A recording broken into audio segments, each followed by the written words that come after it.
Both technically and visually striking, these are living photographs by Arthur S. Mole and John D. Thomas. Mole and Thomas were not the first nor the last to photograph patriotic symbols using people, but they are notable given they created about 30 images on such a grand scale. Born in England in 1889, Mole immigrated to the U.S. with his parents when he was 12 years old to follow religious leader John Alexander Dowie, a Christian utopian who founded Zion, Illinois, north of Chicago in 1900. Mole met Thomas through the religious community of Zion, where Thomas was the church choir director. They first collaborated to choreograph religious-themed photographs in 1913.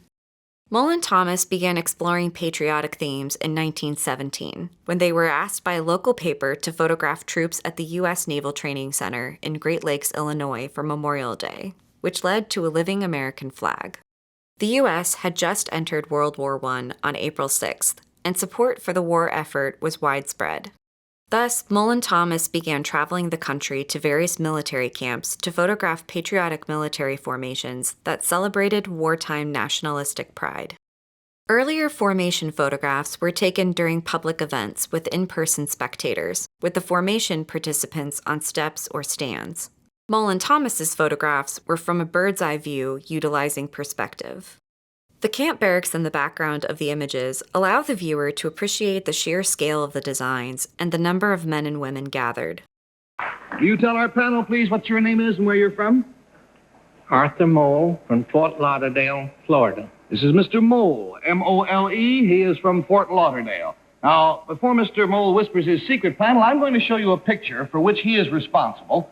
You ready? Okay, here we go, and I put it up, and I count 1, and 2, and 3, and you had it.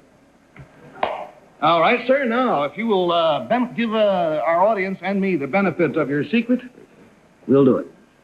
Hmm? No, it isn't.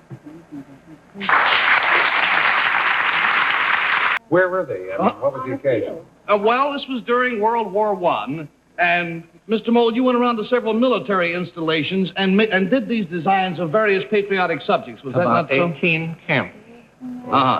The idea was, symbolically, these are only a few of the men who are behind President Wilson in this war. Now, what we want to do is, the biggest trick here was perspective, because he was taking the pictures from a tower. How high, sir? 75 feet. 75 feet, and the tower was down here. Therefore, you need fewer people in the front and more in the back. Now, in this area, which is just the collar and the coat, there are 1,170 men.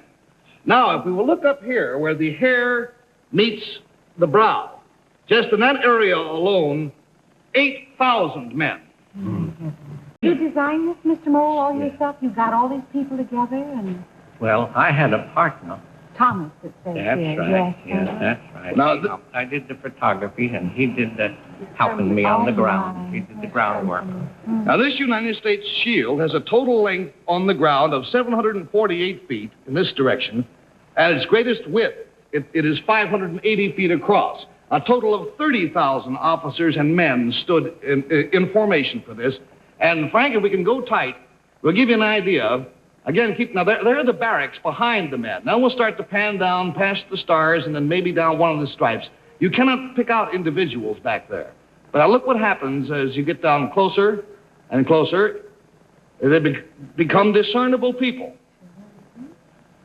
Mole and Thomas would spend at least a week planning the image. From the top of a 65 to 80-foot timber tower, Mole would put a transparency with a traced design on a ground glass plate and mount it on his 11 by 14-inch view camera.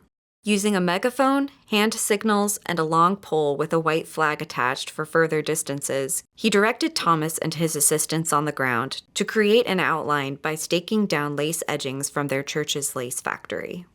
They would then calculate the number of people needed to fill the area and the uniform colors needed to achieve the desired contrast for the final image. Full uniforms or casual, hats or bare heads to create more detailed parts of the emblems.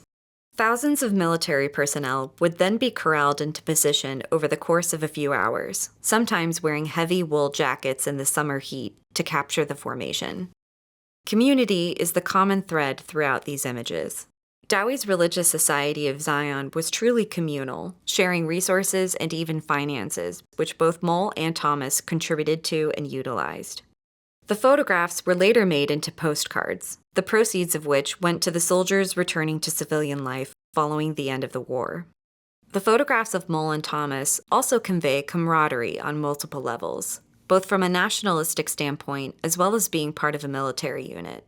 The individual becomes an anonymous puzzle piece of a unified whole to create iconic patriotic images, the embodiment of the Latin phrase et pluribus unum, or out of many, one, the motto of the United States. The popularity of these patriotic images waned in the 1920s, as did the partnership between Mole and Thomas. Mole maintained a photography studio in Zion and was one of the official photographers of the 1933 World's Fair in Chicago before retiring to Florida. Little is known about Thomas in the following years, who presumably continued his work with the church until his death in 1949. Their works created a lasting legacy that inspired other photographers in World War II and continue to capture the attention of viewers today.